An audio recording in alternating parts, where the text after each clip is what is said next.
syempre, sabi niya kanina, nagkaroon na kayo ng tiwala sa isa't isa and everything. At tapos, pero meron bang nag-misbehave sa set? Meron bang tawag na? Mabilis po, mabilis na. Isang pangalan. Hindi ako yun!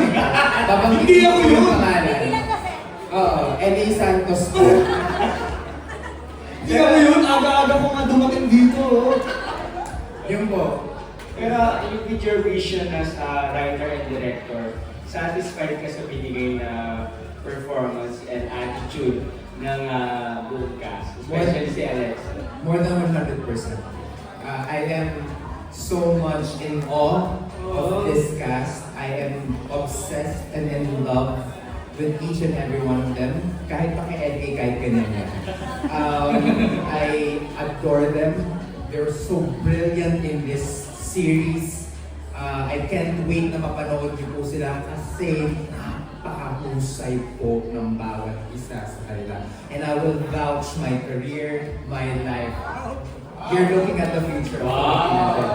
Like, I bet, my bet is on them. I agree with you, Direk. Kasi di ba, sa nung may franchise pa yung ABS-CBN, we have programs and shows that give spotlight or chance to those who are budding. Kasi wala, mga bata. And now I1 is doing that. Like, you had Love at First Sight, and then now you have Misbehave. You know, meron tayong mga ganitong palabas for our future actors. Di ba? Okay, let's close this with a question from Goldwyn. Si Goldwyn na yung last na magtatanong. Before we go to our premiere, we're excited to see the first episode. Let's pass the mic to Goldwyn. Naku, baka negative 5 na naman to. May dalawang question, isa sa girls, isa sa lahat ng boys. Yung sa girls is on what situations kayo nagiging misbehave at hindi na kayo nagiging misbehave. For example, pag tumatanggip pa yung, pag ginagawa masama yung tao sa inyo, do you really misbehave? Not limited to that, pero yun ang example. And it's a boys, para mag-participan nyo na rin.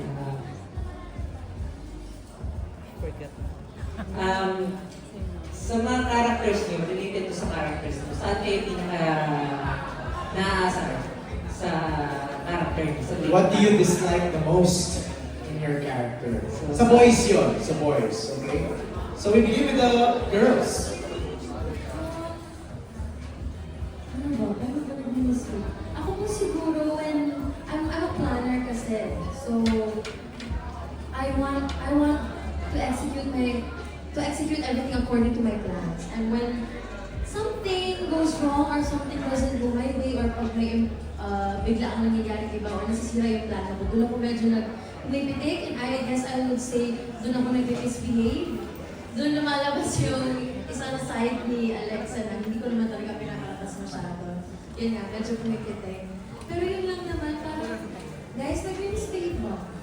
Hindi. Hindi pa. Pagluto, ibang usapan na yun.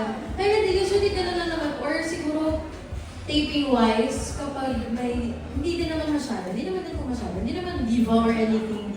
Hindi naman cosplay or anything like that. But since I've been doing this for such a long time, I expect things to be done a certain way already. Or like, I expect everyone to know. Efficiency. Yeah. I expect everyone to know what their jobs are and to do it in a certain way. So, kapag may nagko-cause of delay or kapag may magulong tao or someone who disrupts the peace and, I don't know, ruins the schedule in my mind. Oh yeah. Sometimes nag-challenge naman, kunyari, pag may sinabi, ganito, mag-bis na ganito, tapos mali pala, iba pala, tapos nagulog na ako. So yung mga gano'n naman,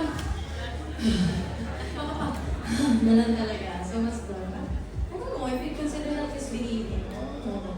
I was just reacting. Yeah, but It's not really it's misbehaving. being human. Yeah, being Misbehaving is being human, honestly. It's not a bad thing. Yep, Franz.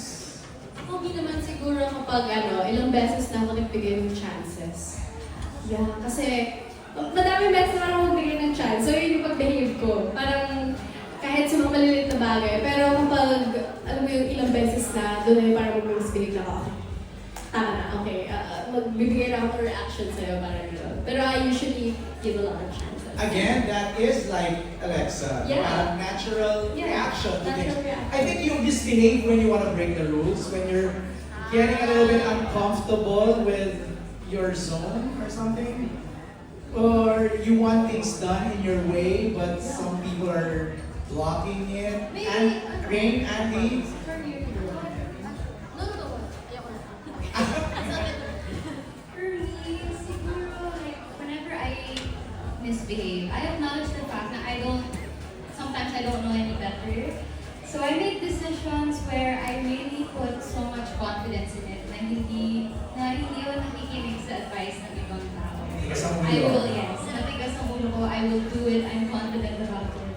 And then, siguro tends to do something na nag-misbehave if I make the wrong call or the wrong decisions. then you learn along the way. Yes, that's Okay. what's important. Ako naman po misbehaving, feeling ko nababaliw ako pag wala akong ginagawa. So I tend to have impulsive decisions because I think boredom. When we have boredom kasi there's so much space for thoughts that you don't even want. So, ganun po, din po ako nag-misbehave. I like doing a lot of things. So, at the end of the day, parang, saan ba talaga ako magaling? You know what I mean?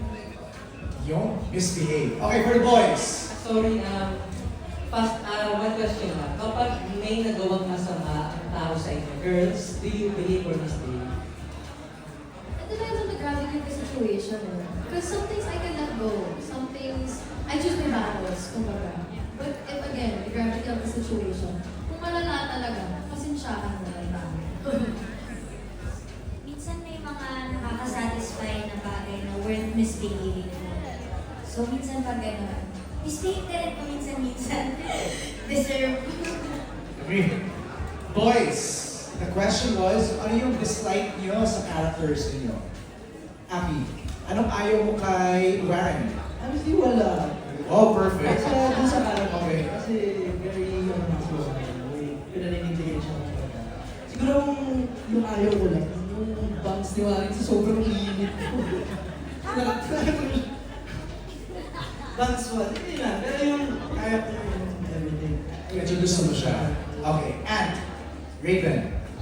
Ako rin po, wala naman akong inuhold against my character. Kasi lahat kami sa dito is or teenagers and parang love ng character ko, there's so much room para like mag-misbehave. And ayun, I have so much love for my character kaya. And I'm happy na ako na siya. And yung connection na with my girlfriend na parang I would say na coming from magkapatid kami tapos yung kami mag-grow up. It's such a ano siya sa akin? Yeah, super good. Parang you like the flaws and all, the character. Okay, let's go to Migo. Ano yung dislike mo sa character mo, Siya Ellie? po yung dislike sa mga Siya yung dislike ng mga character. Ako talaga. According to Sadie. Pero basta ako daw si Mr. Behave. Pero ayun po, siguro sasabi ko lang yung isang ayaw ko kay Migo, I'm so hung up on my ex. Is that real life or? Well, sasabi ko, abangan niyo na lang. Wow.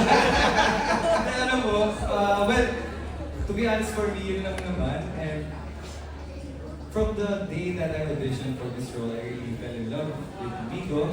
Kasi in a way, I really saw LA in him. Oh. I connected with him instantly na talagang, well, siguro direct pwede ko naman aminin to. Like, unang-una, I never auditioned for the role of Migo. I actually auditioned for the role of Anne. Pero, on that exact, I will never forget this moment. Yung, while I was auditioning for Anne, bigla saan sinabi ni Direk, LA, can you read this character, na, which is si Migo, na from, as in, I'm telling you guys, like, I never read Migo, I never even bothered to look at him. Pero from the moment I did him, na pinasa ko yung lines niya, ginawa ko yung character niya, it really felt so natural to me. It really felt like I was I was myself. Like, I was doing my own character na, ayun, parang nabigay, masasabi kong LA Santos and Migo, like, we really blended into one person. Wow. Ayun. That's Pero, awesome. masasabi kong, kaya hate ko yun yung hate ko kay Migo kasi, ayun, hindi ako hangat sa ex. Statement. Esther, Zach C. Wow. Wow, yung character ko kasi guys, sobrang sobrang unhinged yung character ko. So, actually, nung camera kasi guys, nung sa una kasi, na-audition ko si Cole. I wanted to be Cole. Okay. Pero I play really good kasi in terms of yung mga outspoken characters na may pa-alpha male rin. Parang for some reason I play so well with kontrabida roles. And I want to be a good boy for once. Pero fortunately, I think God gave me this talent of becoming a bad boy. Oh, it is a talent. Zach, it is a talent. Hindi na kasalanan ni Zach yun. Oo, guys, kasi honestly, ginajudge ko talaga si Lester. Like, you have no idea how much I've been judging Lester from day one. So, parang, do I relate to Lester? No. Pero, in terms of outspokenness and intrusive thoughts, yes, I do kind of relate. The rest, ayaw mo na sa kanya. Ang dami niyang bad characteristics dito sa index card ko. Stay tuned na lang, guys. Alright.